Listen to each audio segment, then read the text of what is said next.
Hello, everybody, and welcome to From This Point Forward, a comedy Buffalo Sabres podcast. We might have to take the comedy part out of the podcast. I'm not sure if there will be much to laugh about anymore. We're at 8 in a row, going for 9 today.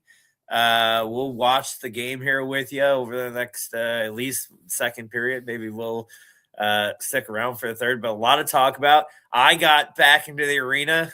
We got that to talk about. We got 8 straight wins. Is this real now? Can we say it's real? Lion doing his best UPL impression tonight. We got a lot to talk about. It's going to be fun. Let's go.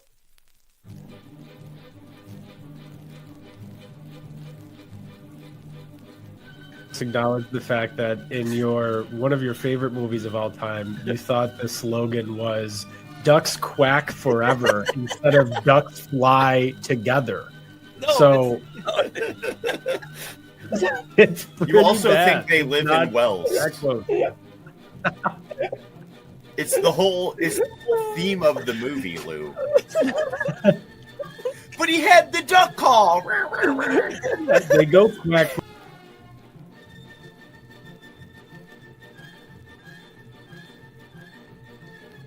It would be Malcolm Subban, mostly because that one season where instead of letting him play for the Sabres for the last game of the year, they had him sing the national anthem. And it was a real, like, you're under contract, the season is over. We know you've only gotten to be up here a couple of times. How about you come back up here? Oh, great, I'll put my pads in the car. No. You won't need them. Just make sure you warm up the pipes when you're driving down the 90.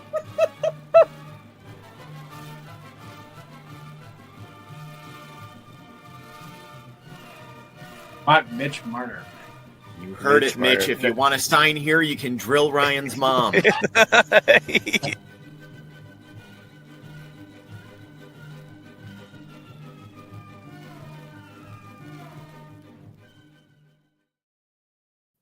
Well, hello, I am Louis G here with Ryan Mura and Chris Plumer. Watching, well, we're all staring away from the camera as we watch, enjoying you guys here for a little Sabres watch party. Sabres currently down 2-1 the Blues here early in the second period. First period, we'll start, I guess, right there, catch up a little bit on that before we talk about some other stuff. You guys been tuned in? Thoughts here besides Lion letting in a couple softies? I feel like doing his best, as I said, UPL impression. Chris? Yeah, they got the early goal, but were overall pretty sloppy for most of that first. Lion looked weak. The last couple of minutes, with even the possession in the zone before that penalty and closing it out, all looked good. And then, just a power play that went nowhere. What a time to be alive. Rye, thoughts on the first period here? They scored. I think that's this goal looks like this might be reviewed. A little bit of action in front of the net here. Sorry, go ahead, Ryan. Like 5 seconds behind you guys. Sorry, I'm even more than behind on that. So he just scored right now. Is it Ausland again? It looks like it could be Tuck. I'm watching here for goaltending interference. No, that's a good goal. Let's see if Tuck gets a piece of it. Oh, if anything, it's going to be kicking. They're going to look at it.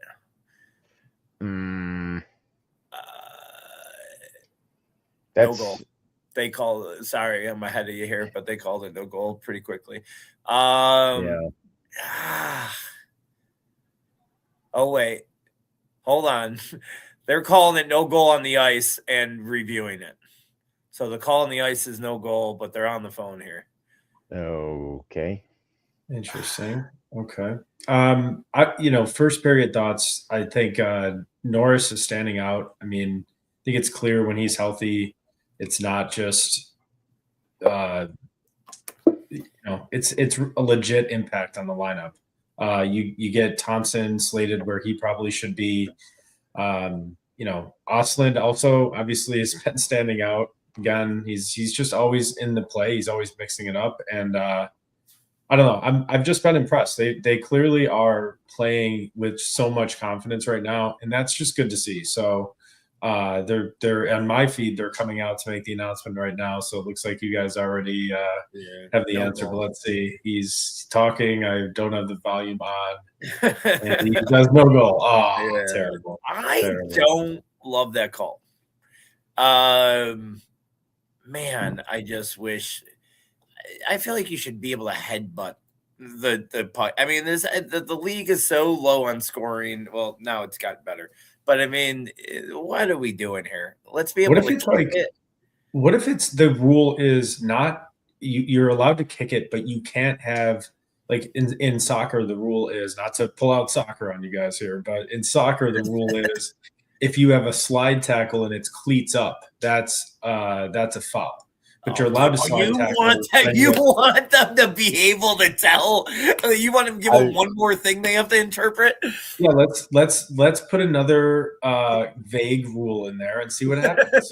Make them decide on a tiny little Samsung Galaxy that they don't somehow have enough money to get iPads or something here. I mean, what are they doing? They're always watching those reviews on the smallest tablets I've ever seen. But anyways, go ahead, Chris. That I was just going to say, to add even more vagueness to the rule that is always already there, because it's you can redirect it, but you can't force it with the redirection, which also they never call that right to begin with.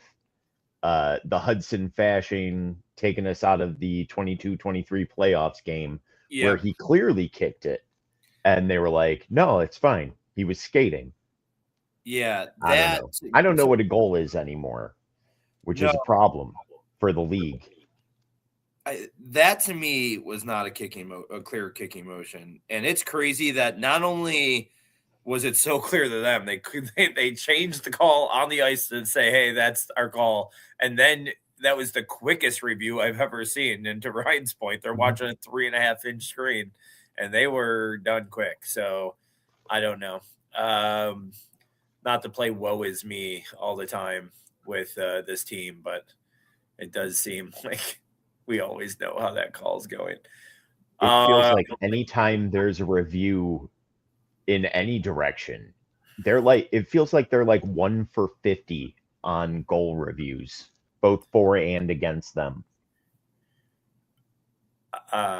Yes. Now, sorry, they're rushing into the zone here.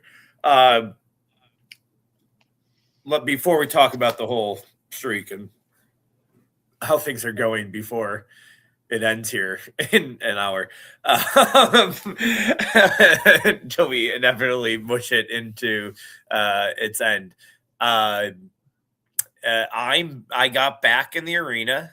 Here. Had a fun day. The Sabres called me and invited me into a suite. I said specifically on the phone, I said, I'm not coming if there's any sales pitch, okay? And he goes, I'm not going to sales pitch it. It was very clear. And I said, we're just trying to restore the relationship, was his exact word. So I said, I'm going to believe you. You sound like a nice guy, and I'll feel this is a good justification for me to feel okay going back into the stadium outside of a Chris Plumer, Tage Thompson Classic viewing. So I took them up on their offer, and of course, I made the decision 2 weeks ago. Now, they're winning. It's one of the most exciting environments to get into here. I mean, most excited I've been to walking into a game in probably a decade, as far as just what I expected the atmosphere to be. And it was, party time in Buffalo, holiday season, Saturday nights, huge game, coming off all the wins. So awesome, sweet adds to that. Knowing that they had some making up to do maybe with me, I said, okay, cool. So they invited us to a happy hour that started at 5:30. Okay, game starts at 7. This is their first mistake.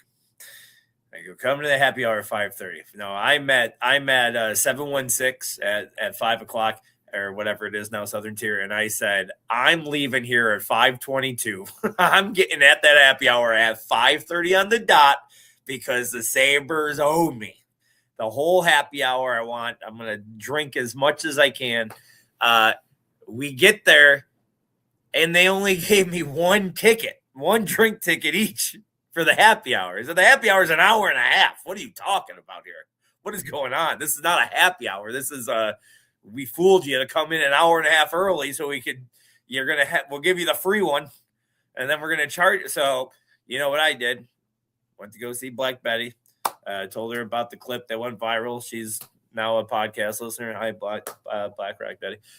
So I showed them. But also, so that was where they started wrong. Go see Black Rock for a drink. We do that.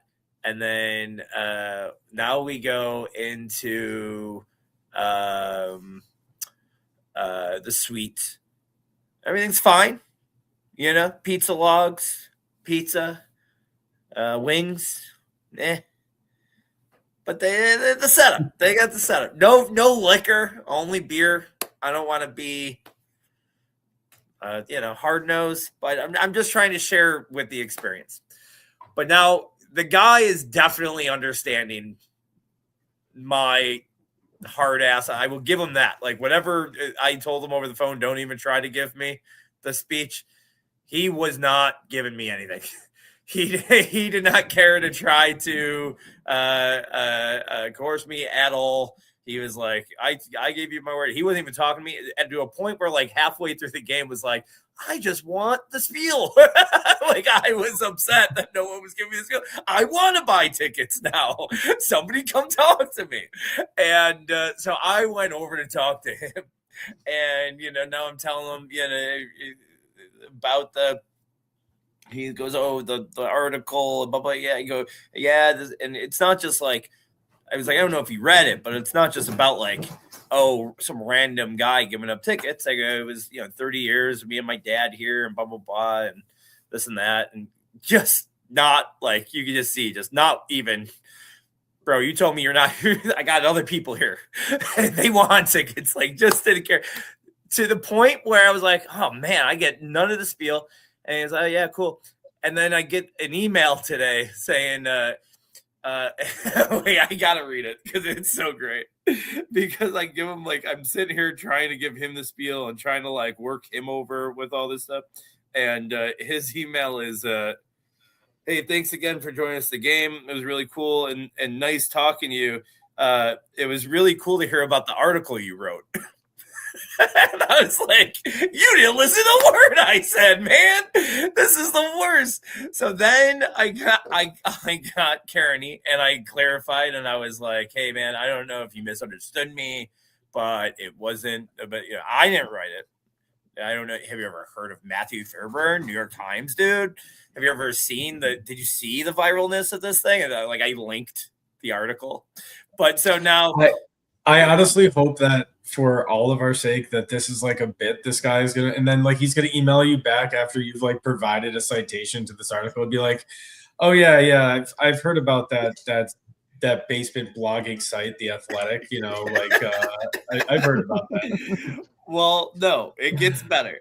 So he apologized for not for not understanding the story, right? Blah blah blah. And this and that. Now we got a couple things here. One, he wants to know the podcast name so he can listen. I'm going to give him that.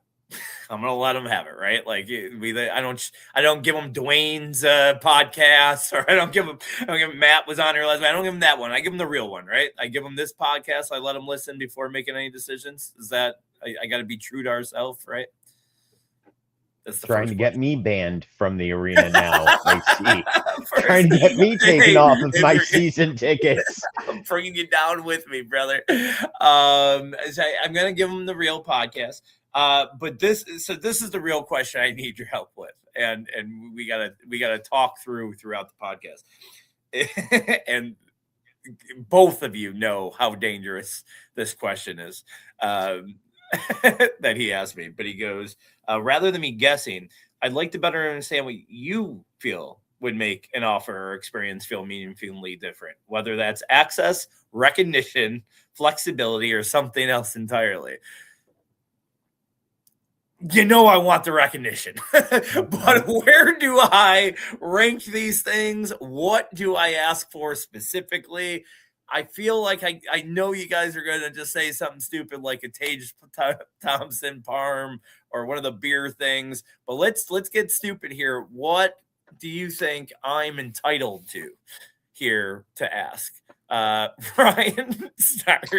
Well, for the record, what are you entitled to ask for? Absolutely nothing. I mean, my gosh! Like let's back up here. I mean, we're getting a little bit over our skis here, but I'll play along. I'll play along.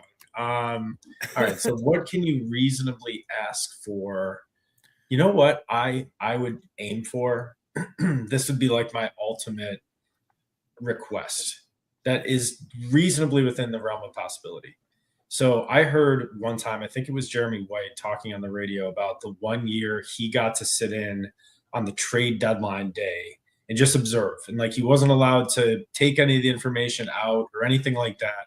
But he got to sit in and watch that all happen, like taking phone calls. That's what I would ask for. I'd be like, all right, I'll come back. I'll sign up for season tickets, but I got to be able to sit in and I will sign an NDA and I can't disclose anything. I can't tweet anything out, whatever. But I want to sit in on that and see if that is permissible. Probably also is denied, but is worth an ask. Okay. I like that one. Chris, top ideas. That was a very good one, Ryan. I'm going in a little bit of a different direction. First, because you're selfish, and even though you're going to sell this podcast to sell yourself, because Ryan and I are carrying you week after week, show after show, that's fine. Everybody can tune in now after your 15-minute story that went absolutely nowhere, where again you ask for our help. That's how the story ends, is that you are not an adult and you need us to change your diaper for you. So if you want recognition for yourself, I would ask for every game that you are there, whether you have half seasons or a full season, you take over the dancing portion for the Earl of Bud. DJ Rancan can play the Dougie, and you get to do the Dougie on the railing. Okay, that one's for you. Now, if you're going to sell this podcast, we want access. What we want, podcast studio inside the empty offices where they got rid of everybody 5 years ago that have been sitting dormant on Washington Street. Give us one of those offices. We put a podcast studio in there. Mason Geertsen, fourth mic, we take over his contract. That's the Mason Geertsen thing is real. I feel like that's like a legitimate. Can you just imagine the call that they have to give Mason Geertsen? Like, I don't know, man. This idiot has a podcast. He says he'll come back for us. He'll spend $5,000 if you come here for 1 hour. Like we'll give you the money, I guess, just for the first episode. Please, you'll be our next call up if you do it. That call. There's going to be so many favors owed as a result of Louis' requests here. Like they're going to have to give Mason Geertsen first line minutes. I mean, it's. I'm going to single-handedly ruin the team.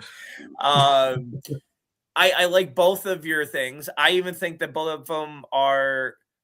I like the dancing idea. Just be like, but I want to get paid. Again, this is the entitlement of me. But I want to be dance. See, It's not worth money. I want to be paid. I'll do the skit every week.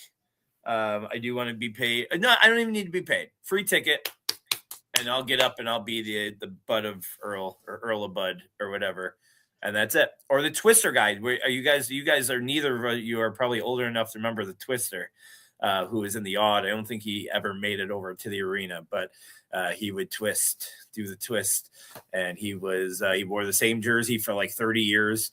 And man, that jersey had a smell because he wore it every game and did not look like it was ever washed. By 1993, that thing was dirty. All right, those are some good things. I'm thinking just every game after they do like the tribute to the troops, they just do a separate one for me. Say another reminder, today's the day that we welcome back Louis.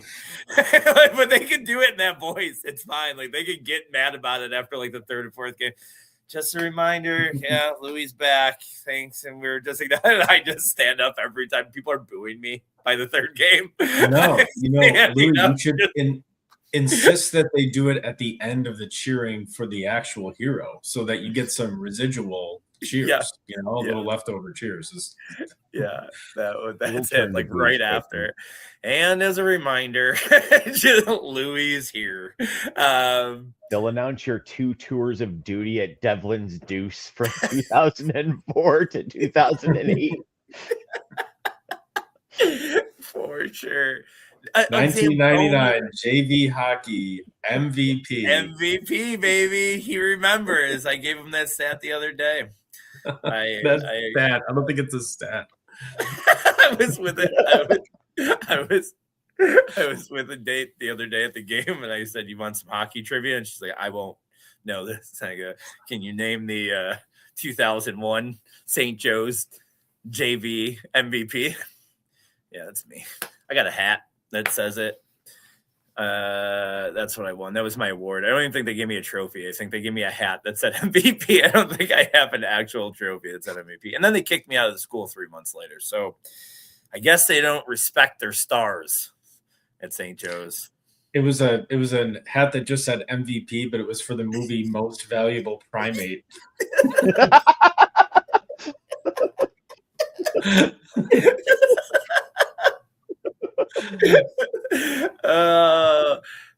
A Zamboni ride, maybe, but that's like that would have to be if I gotta go. I'm either gonna ask for one big thing or lots of small things. The Zamboni ride would be one small thing.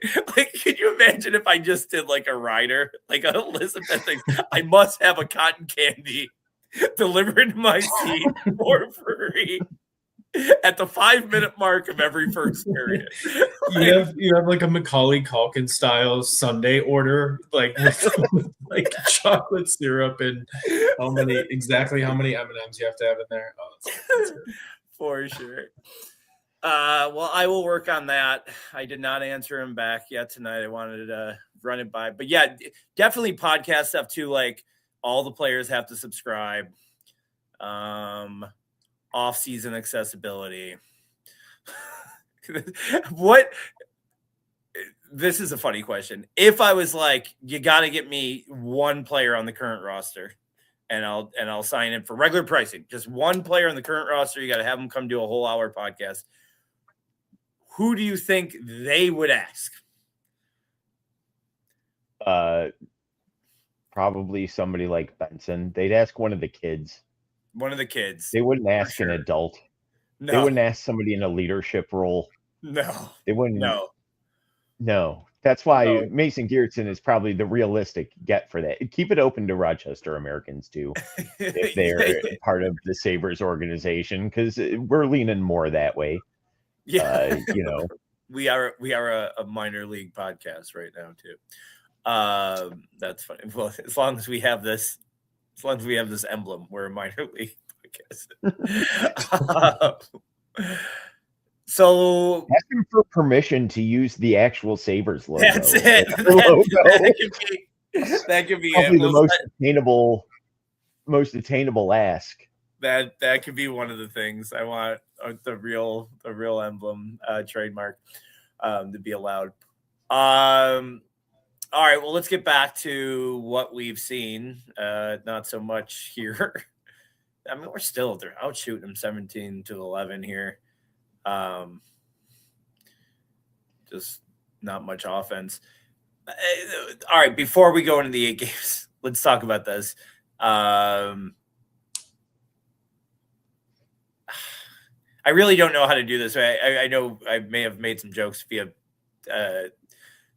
our text, but it has to at least be talked about. This thing with Darlene is that, you know, we win our first game without him. What was it? 0-10 in the last 10. He goes and visits his way. I mean, it's got to be semis. I guess I want to know more about the relationship. Like, was she always going to live there before her heart transplant? And she was. Don't think so. I think because it happened when they were in like France or something, didn't it? Didn't she have the transplant in France? And she was there for a while and then went back to Sweden. I'm assuming that she can't fly across the Atlantic. That's got to be just took a train back to Sweden because that could be they have trains over there. But I don't even know, like, so if they were in France when it happened, but like, were they, like, does she live there? Like, I guess I don't know, like, what that, because I mean, were they always, was going to be their whole relationship? She just lives in Sweden and he just only lives in Buffalo during the season, or he was going back and forth, or. I mean, regardless, I think if she was fully healthy, even if she was living there, I'm assuming she would come here to visit him if she was during medically the season. able. Yeah. That's got to be it. This is also entirely none of our business. Yeah. Everybody organizationally seems to be cool with it. You know. Yeah. I'm trying. I want it to be like a 10-year marriage. Like, they're kids. You don't even know if you love her yet. You haven't even gotten married yet. Louis going to call a season ticket rep. He's gonna be like, listen, this sounds really weird, but I just need approval of any time Rasmus Dahlin goes over to visit. Yeah, that's it. I'm like, show me the text. Show me pictures. I want to know. I want to talk to her doctors. Let me know. I need pictures of her transplant scars and her holding. Holding a tablet with today's. Oh man, come on! Don't you're ruining. What do you want me to do? Not get excited. Hey, I'm there now. Get better internet. No, all right. I'm watching both here, so I have to pick which of the feed I want to have with football. That's fine. I want to get a little delay. Oh, it's Tuck again. That's good. Yeah. The guy that sets it up is the guy I want to talk about. And Norris, right? I know. It's Samuelson. Well, and Samuelson is like, it is insane. I mean, career game the other night. I mean, he just played just so amazing. Again, he's been our best defenseman. I know this is like just I keep on saying the same thing over and over again on these podcasts, it seems like, but he is, ref took his tumble. He is everything, every reason why this back end's going. Get a little bit out of Byram lately. That's exciting. More exciting maybe as a trade option. Why does nobody want to just keep him? I feel like he's worth just keeping. I don't think he's going to break. Is he going to break the bank? Is this deal going to break the bank? I don't think so. No. I think the little deal that they did with him was more than he would expect on a next contract. Not that he doesn't, like, he just, I don't know. I like him. I think he's a good. I don't dislike him. Defenseman. I think he's been. I think there's two things. I think one, he's been really bad this year up until the last 5 to 6 games, and that's really, really hard to like not see, or it's been rough. When he's on, I tend to agree with you, and I don't hate, like, I don't think there's such thing as being too good on defense. He also is one of the types of players, though, where remember when he first got traded here, he was playing so free. He was playing, he was skating all over the ice. And I think like he's been maybe bogged down by system or something, and he's like lost that confidence. I swear, if you free up that player, I mean, he's 24 years old. I don't know why you wouldn't sign him to a 3-year deal at a pretty reasonable, cap hit. You have the space to do it, and you lock up that position for a while. I mean, him, Samuelson, and Dahlin. I mean, that's a pretty in power too. I mean, just you're good there. I'm set. Power too the other day needs tons of credit. He had one bad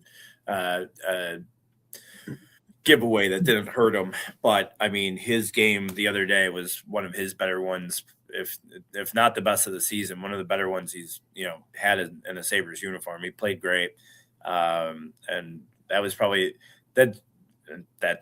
This is a stupid thing to say after they've just went 0-10 without him, but that was by far the best that they've played defensively without Dahlin in a game. Everybody really stepped up, played great. I mean, they dominated that game against the Bruins. Say that game, like, they did play a great defensive game, but I feel like so much of it was like they just had their foot on Boston's throat a majority of the night, and it's easy to play good defense when the whole team's humming like that, and you're keeping the puck out of your end. It was a great game all around. Even when Boston was pushing, like, they just hold that blue line, get it to the outside, get it back out of the zone. Like, everything was textbook. It was great to see, especially at the end of this streak when we're just kind of waiting for something silly to happen. This fourth line is just smashing everybody right now. Dunleavy said it earlier. I think it was a little bit of overstatement, but I mean, he was talking about like how they're on the ice and they are just always playing in the other end, and it really does seem that way. They just cycle the puck. They really have no. You're not worried about any of them scoring with Dunn Greenwood, but they just cycle the puck and wear down the other team's defense and hit everything in sight. Like, Lindy loves a true fourth line. It seems like he's gotten here. Where I think the trade needs to come when I talk about Byram, or even honestly, I'm getting there with Power, and it's not really because I don't like him. It's just because I think that's the what I said about him.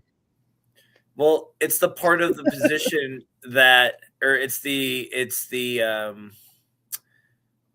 the position of strength to where what I think this team is missing, and even what you saw in a game against Boston where they dominated, they still were getting out hit. And I know it's a different game now. It's not the same game as it was, but playoff time feels like it goes back to that. You need that physicality. And you know what the great teams have? They have Tom Wilson playing on their top line against Ovechkin, next to Ovechkin, or they have Tkachuk, or these power forwards that are playing on these top lines. So protect these top players, and we have Paint and Krebs, and right now, don't get me started on him. He's been fine on this line since he's moved up to the first line, but it's easy to look good next to Tage Thompson and Doan. But that's the spot that needs to change here. Now Zucker's coming back. He was supposed to come back tonight. He didn't, but he'll come back any game. I'm sure that might. I would say that probably puts Benson maybe back up to the top line, then Zucker goes onto that line. I don't know, but either way, we're still talking about a log jag up front. Like, this team needs a 3-for-1 type of deal to get rid of three. I don't want to call them mediocre players, but give get rid of 3 Oslin, Quinn, Nice. and somebody and go get a star and a tough star. Brian Rust is the guy I keep on What? going back. Oh yeah, that's the guy I keep come on. on. Oh, Yeah. you're going to give Osland up for Brian Rust? I would give up Oslin, Quinn, and a first for Rust. You're crazy, dude. Wow. No. What? Yeah. The guy's like 33 years Don't- old. He's good. You got Don't to give include up that request in your season ticket. Oh my gosh. you literally have to give up players to get players. And this Listen, have you team been now, talking to Kevin Adams? Have you been like chatting it up with him or something? Kevin Adams didn't do shit, man. He didn't do anything. He had good ideas. He I'm just ready to never make- did any I'm ready of to them. make moves here, man. I think they get the Tuck deal done here in the next couple weeks. So I think his name comes out of everything. Like re-signing? You think he's gonna? Yeah, I That's think gonna he gets re-signed here. I think it happens. I think that they're going to make this a priority, and it happens. You do it in the middle of like a long, winning streak. This and that. You see that their percentages are up to 45% to make the playoffs. Like 2 weeks ago, that was at like 5% or 7% or some shit like that. It's insane.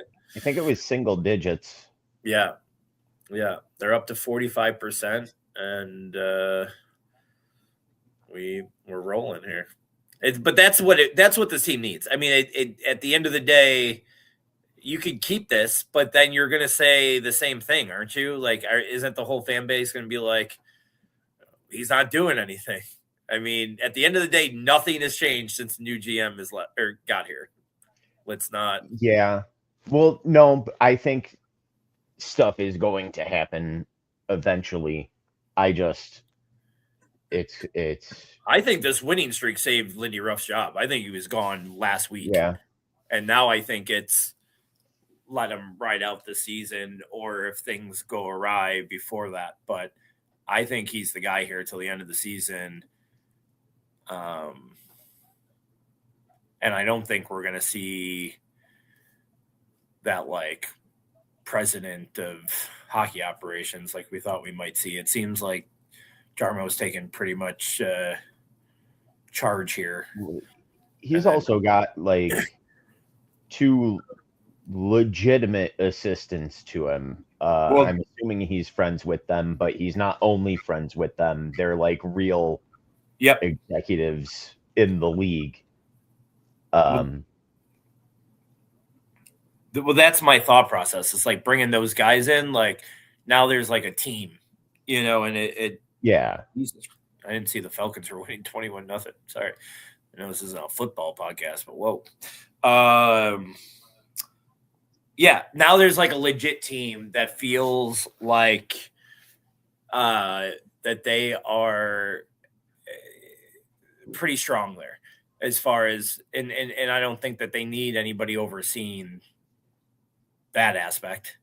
I mean, you bring in Shanahan, just say all that Shanahan does is hold Yarmo to some standards, and that's it's not like Terry's firing anybody within 3 years. That guy's got the job for 10 years probably, because even if things go wrong, we know Terry will keep him. So I don't see the need for that. It is interesting to know that or seem that all the signs were that Lindy was out the door a couple weeks ago, and I just don't see how you do it if this team keeps on winning games. No, I do think, we know the roller coaster run is going to end at some point. I think the next time they fall into a funk is things start happening. If they lose 3 straight, something's going to happen, whether it's player personnel or coaching staff stuff. I think you wait until that. I think that's kind of, from his opening press conference, it kind of felt like, I'm here to stop the bleeding. It's not bleeding right now, but everybody's on the block, and, management change, everybody picks up their game a little bit. And then when people start fading back into who they were beforehand, you start trimming dead weight. Yeah.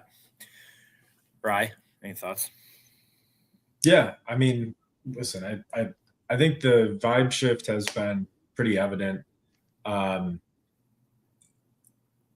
I was kind of expecting or half expecting that the Sabres might have been involved in that.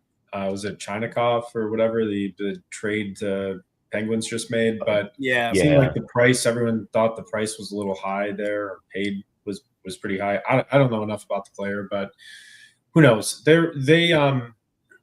I just think they have some nice pieces right now, and when you have players like we see on the intermission report, Oslin they're featuring, it's like he's really coming on, and to have him be as good as he is, and like listen, he's got the pedigree too, right? He's a 16th overall pick. He could be a really good player. So I mean, you're talking about trading him for Brian Rust. I don't think I would trade him straight up for Brian Rust right now. So I'm in the mindset of let's kind of see what we have cooking here for a little bit. Like we don't have to. I'm not ready to jump on, switching anything up. I mean, this is the first time we've seen chemistry from the group. I'm not really sure why we'd want to mess with that at this point. Mhm. Yeah, I get that. I really do. It's just I don't want we fought about this. What?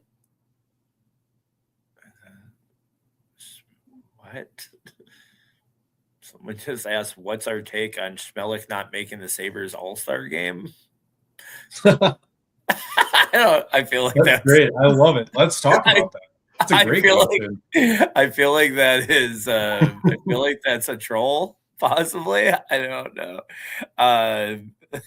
Or someone's still living in. I don't care if it's a troll job or not. I actually have legit takes on that. Schmelik was good. Oh my god, I hated him. Like how everybody just has their their guy to shit on. He was your Peyton Krebs.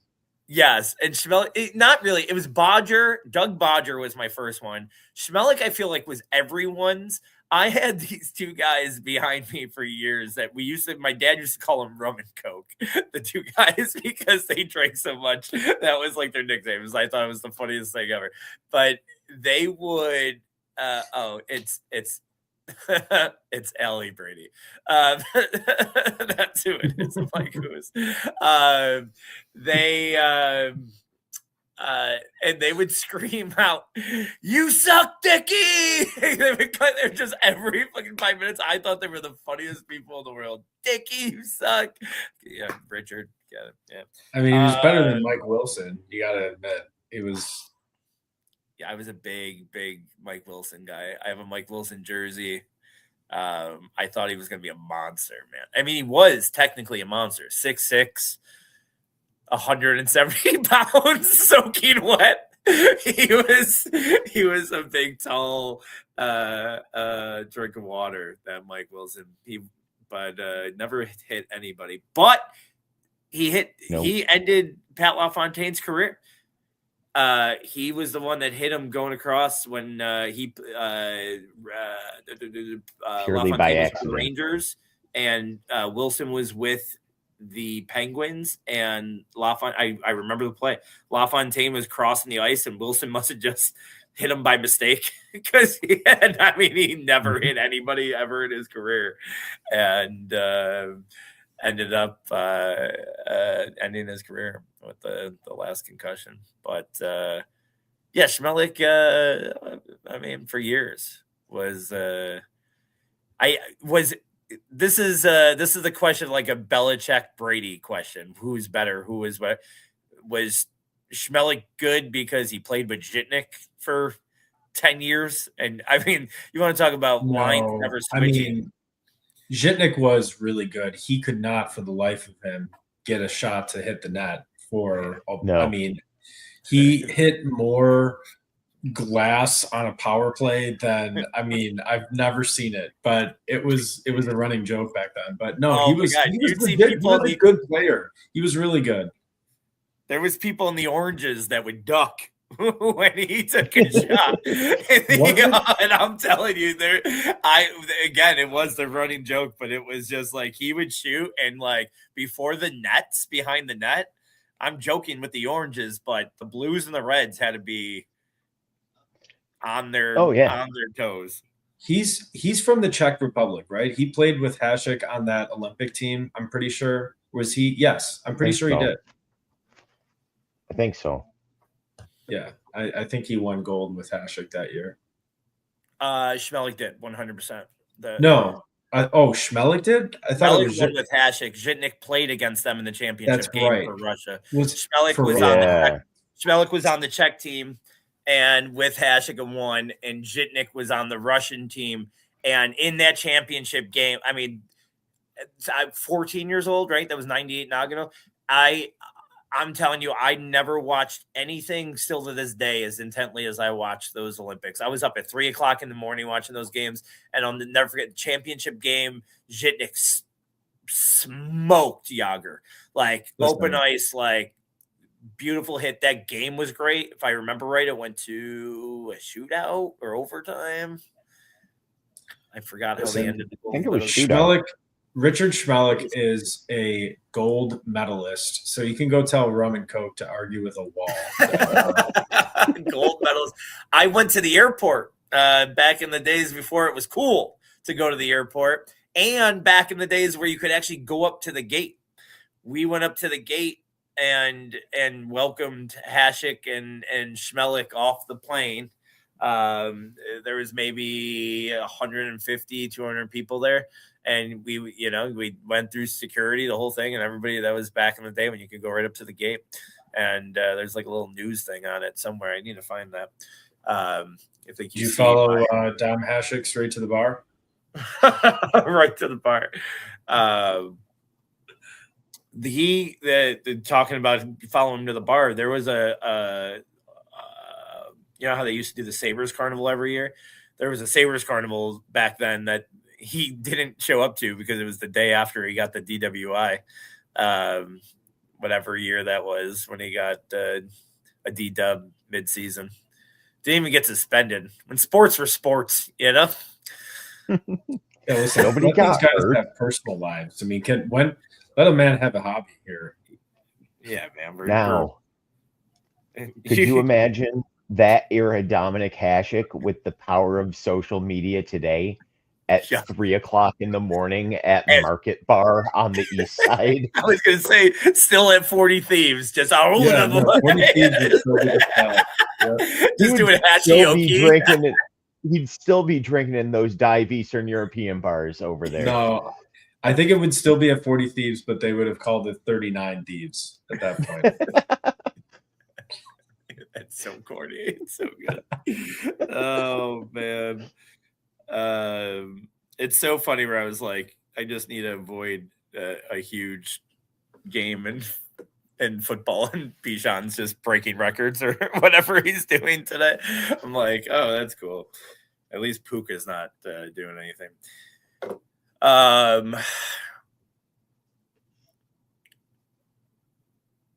Trying to go back here through the 8 games of the question was going to be, when did you know this was real?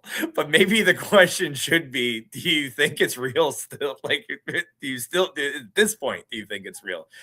Chris, thoughts on like the streak and, where your confidence has grown and where it's at today? I mean, it's real as in it's happening. Should it be happening? I don't know. I know the analytics losers are going nuts for this one and how it's better than ones in years past, but they still kind of suck. I don't care. Just win.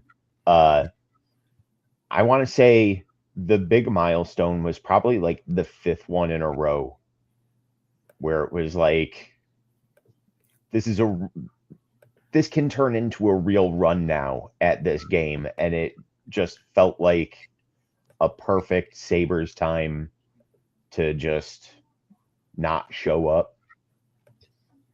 I want to say around game 5 is where it really turned for me, and every game has been increasingly more impressive because they keep getting set up in classic Sabres ways to let us down, and they haven't yet. Yeah. I go ahead, Rye. Yeah, I think that most times with these types of things, the truth is always somewhere in the middle. Do I think that the Sabres are going to rip off consistent 9 win or even another 9 win, 9 game win streak this season? Probably not. What I think remains to be seen, what I think is truly the key, is can they avoid those major collapses where it's like 6, 7 in a row? I don't. For me, if you can, you're gonna have like small losing streaks, but you gotta get like 2 or 3, and then you get back in the win column. That's what I want to see. When eventually this streak does end, can they get back on the horse and get a 2 game win streak, or a 3 small ones? Because really, all I want to see them do is just continue to bide time throughout the season. You don't have to be this world beater, because I don't think they are a world beater yet.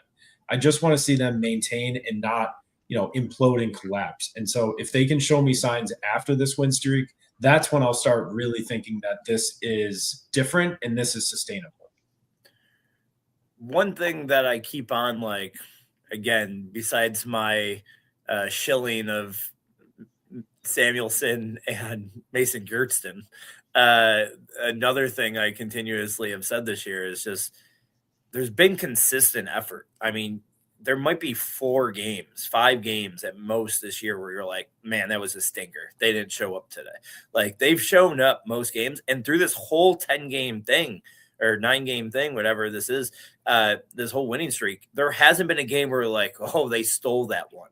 Like, every single game, they've been the better team or as good as the other team. They have not had like a stinker in this thing where you're like, oh, they snuck these 2 points out. They have been better, and they're not winning games by luck or, whatever. And to your point, Chris, like, they're finding ways to, they've had to come back from behind a time or two during the streak. They've had to hold off some scary moments at the end of games during the streak, where these are situations we've just watched them crumble, and does not seem to be happening right now. So these are the encouraging things.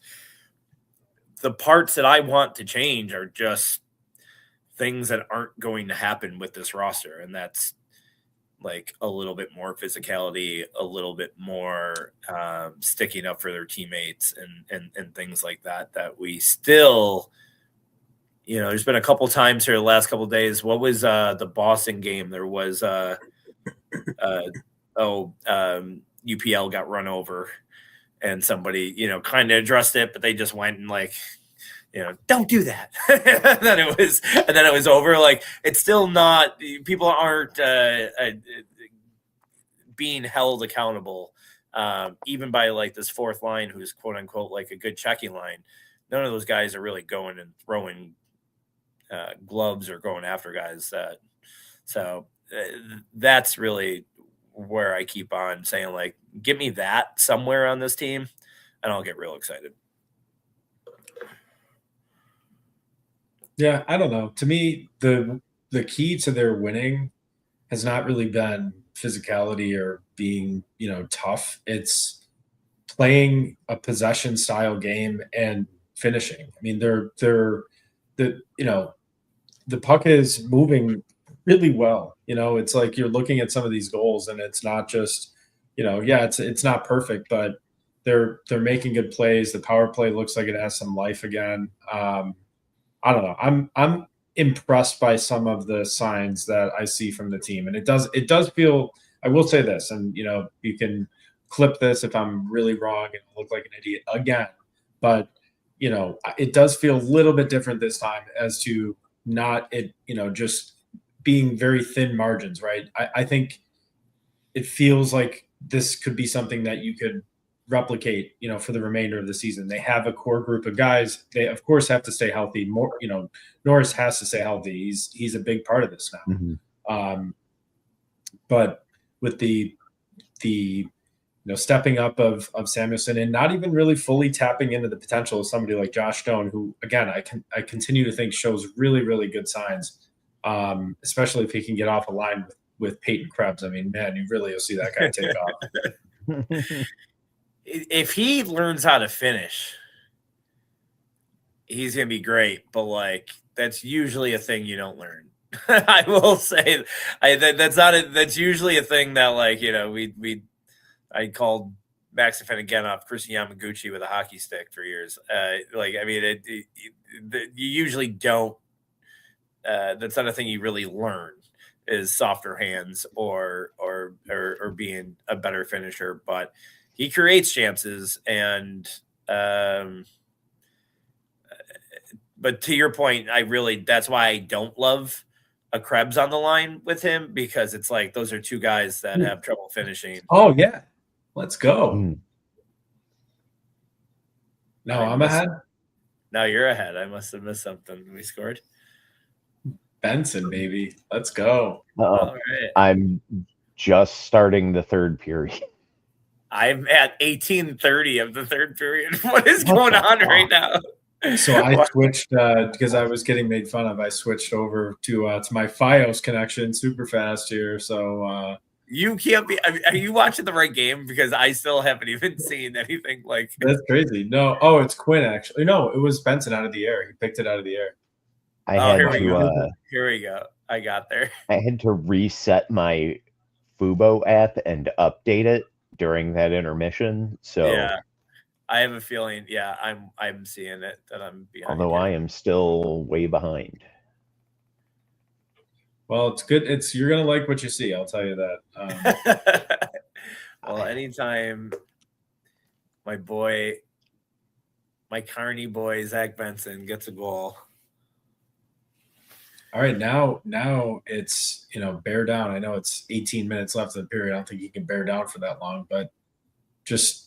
Go pop another one, or I mean, man, I'd love to see this extend and just what it would do for the locker room. I obviously know they're already riding high from this and starting to believe in themselves, but I do think that kind of stuff matters, right? Like we talk all the time about stats and numbers, and you try to break it down and get to an answer, but there are certain things that I think we're human, right? So there's going to be a human element to all of these things. So I'm just happy.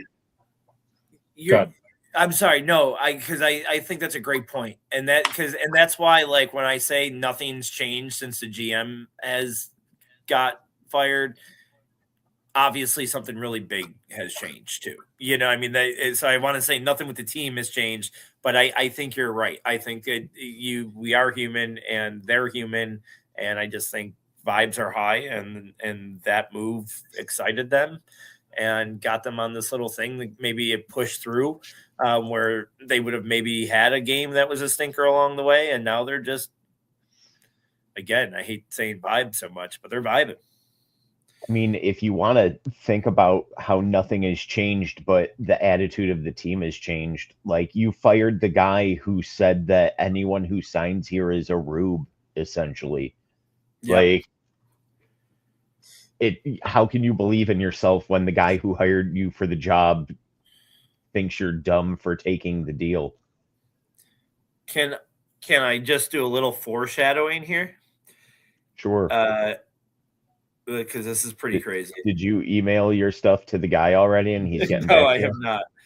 If they you're gonna kill me. But I gotta say, we have a podcast. I have to talk. I can't not talk. If they close this one down. Right.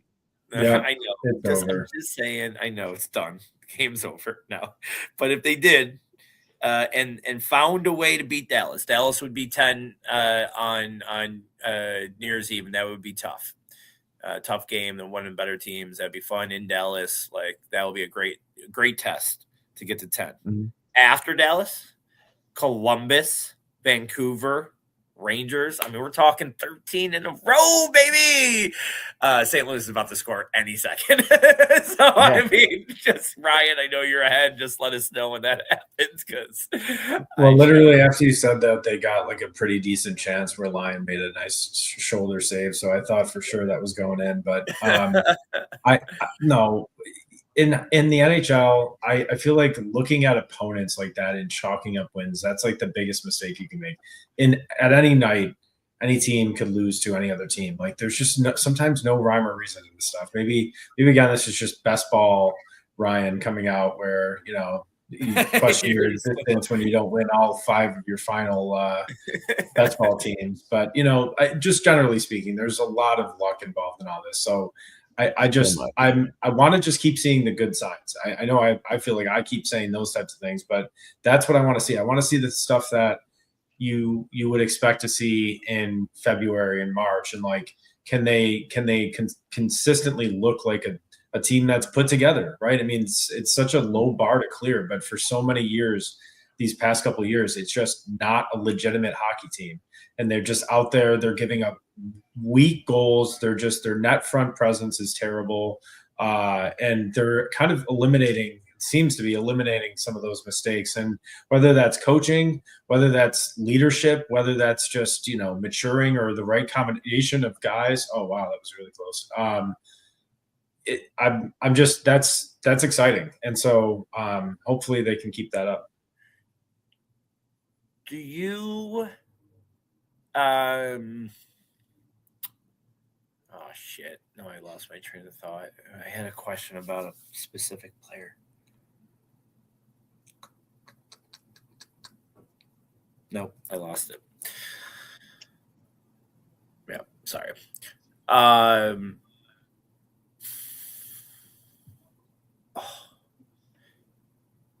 guess I will not maybe about a specific player, but outside of Krebs, which we know is your obvious guy. But is there like a guy now that you are, as you see this team doing well? And I guess I'm asking this more so of one of the kind of the core guys. I think, like I said, Krebs would be too easy of an answer. I don't want you to say in one of the fourth line forwards or Zach Metza. But is there a guy there like in that top core group that you see that is the odd piece out, that doesn't fit or should be the one moved? And maybe it's not even like they're not playing well. It's not anything about that. It's just about like when considering everything, trade value, positional value, all those things, like who's the guy in that like main group of Sabres that you can see being the move for? Or are you still kind of like, no, I'm really want to stand pat? I'll start with you, Ray. So the couple of names come to mind. Number one, I'm still of the mind that I'd like Tuck to be the guy to move out. You want to talk about a guy that has pretty high trade value that I still just, this runs counter to the vibes and the culture point, right? But to me, he's a really valuable piece that I don't want to overspend. I still want to be smart, even if we have a lot of cap room right now. Doesn't mean you go and pay 11 and a half, 12 million to Alex Tuck. The cap room is not, we really don't have a lot of cap room. We're at like 2.5 million right now, like of cap room. Like that's not the fact that this team doesn't spend to the cap is a myth that is, I don't know, but right now they have about $2.5 million in cap room. So you're right to have that. Even more reason to not sign him and to be fiscally prudent. And I know this is also not a Bills podcast, but let's make an example or provide an analogy over to what happened with the Bills, and in a different situation. But you talk about making some moves that signing Von Miller, right? What did that do to the Bills and their position, and what did you really get out of that? Signing Kyle Okposo, same thing. I know I always bring it up, but he is like the best comp for me on that. It's about the same age, about the same production, similar enough player to me where I don't think you're going to really, age that well. So I really hope that they don't re-up with him. As much as I like him as a player, I think you reshuffle the deck there.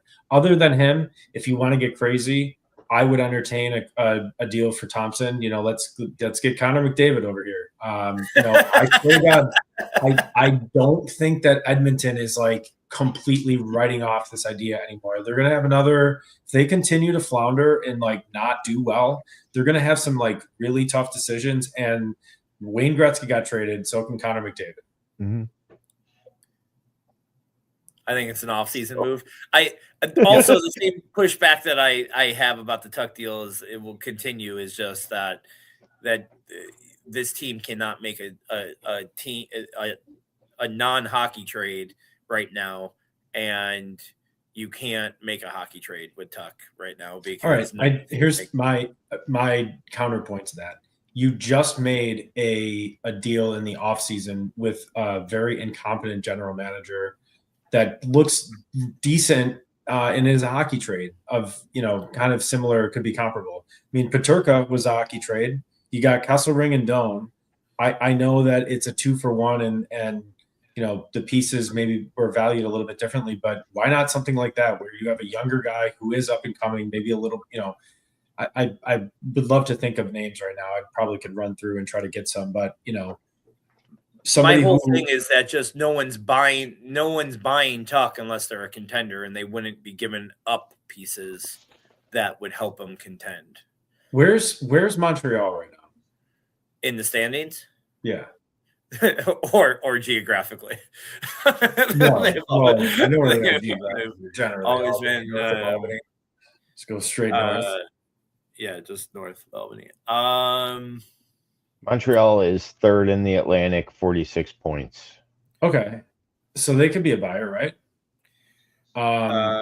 Sure. Theoretically. I mean, what if you get Demidov? I mean, I know he's been playing really well for them, but like Tuck, is that too much? I have no idea comparable value. Is that like, oh, they're going to laugh at you? I mean, division and Demidov sucks. He sucks. Great. Even more reason. You think he sucks? That sounds like somebody would be willing to sell. Demidov sucks. He only scores goals. We don't need that. We need physicality. And Tuck. Okay, that's Ralph another Kruger. thing too. Is Tuck's the one. I mean, not that Tuck has a lot of it, but he's the one guy that. I don't think Tuck's going anywhere.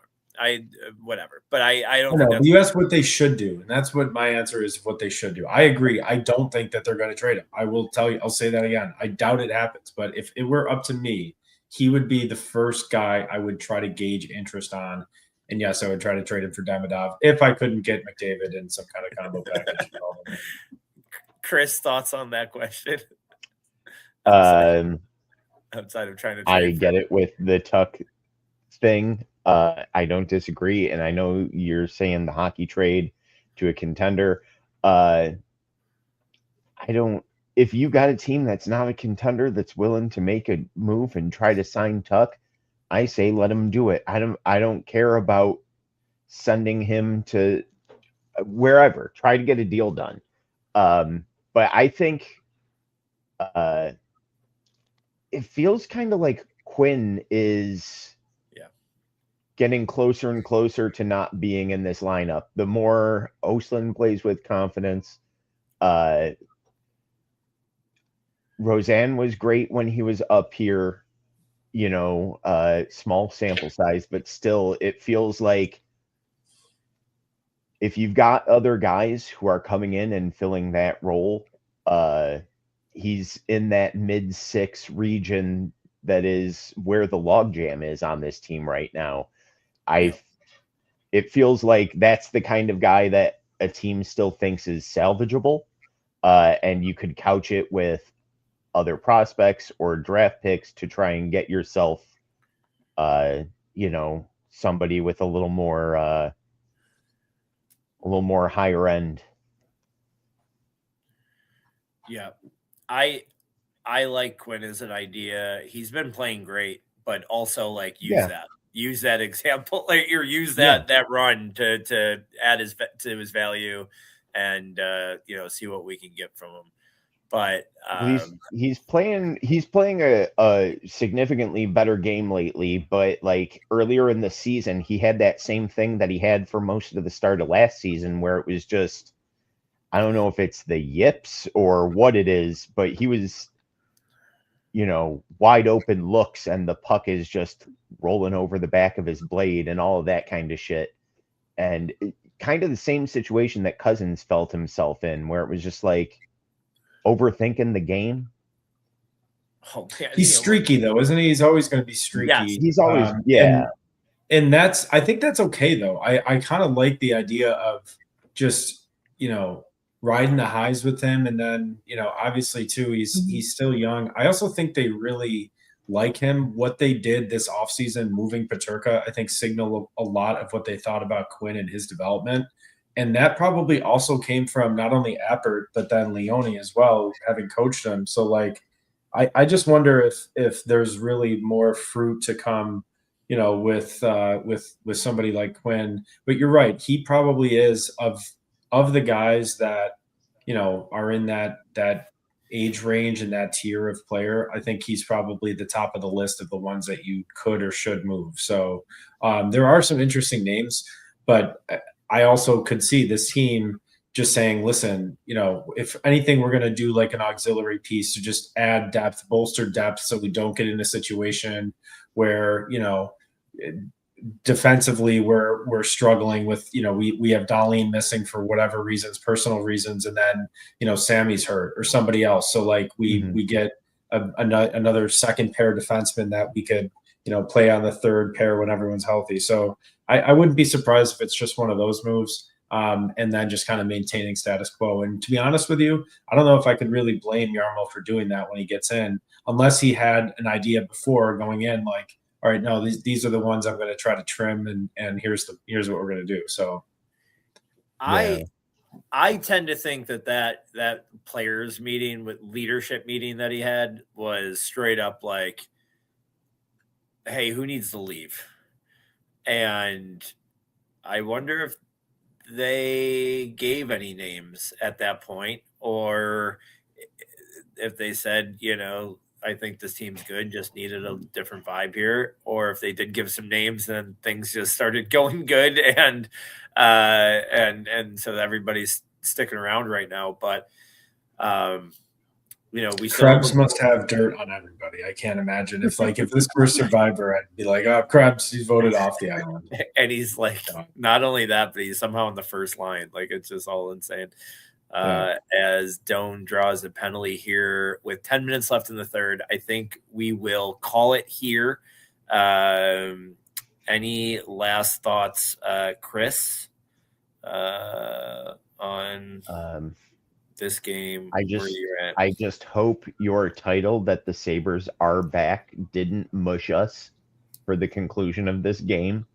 I was terrified when I came into this studio and saw that as the header, because let's just enjoy it while we can, boys. I'll tell you what, if I lose my ability to mush this team, we know that they're back, because that's when it really feels real. Is the fact if they avoid a Louis G mush, we're just shouting out just quickly this power play. I mean, it just looks worlds better than anything we saw last year. I mean, it's Darlene at the trigger. You got Thompson out there, Doan, Benson, and Norris. Like, that is a really nice five on the ice, like dangerous. And then their second power play unit is just as lethal. Really, so, yeah. I mean, we're talking, and then McLeod, right? McLeod is a great QB out there. He's out there again right now. He plays kind of like a defenseman like that. He's got great awareness. He just sets everybody up so well. So, I think we're drinking the Kool-Aid, but there's good reasons for it at this point. And over the next 2 weeks of games, I hope when we come back, what we're talking about is just, all right.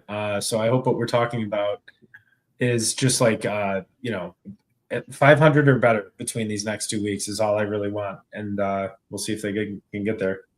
I could not believe how ahead you are, because you were talking about McLeod, and I was like, no, he's not. And now he just came out, and you said, so I'm probably 20 seconds away from seeing whatever the is. But before we see the I am going to say goodbye for Chris Flew. Oh, no. They stopped it. Mush. No, we're good. Oh, We're good. I okay. think we're good. Ryan knows if we're not good. I have to go. No, We we're good. have to go. All right. Okay. For Chris Plumer, Ryan Mura, I am Louis G. I will be working on my list for the Sabres to get back in there, and then we'll be doing live. If you're podcasts. If you're watching this, reach out on X.com, the Everything app, to @SavesDroughtPod and send Lou a suggestion of what he should ask for. Yes, let's get some suggestions out, and I'm going to work on that. And by the end of this, we're going to be doing the pod live at the Odd Club, right in front of Betty. Between periods, doing the podcast on the Fanzam.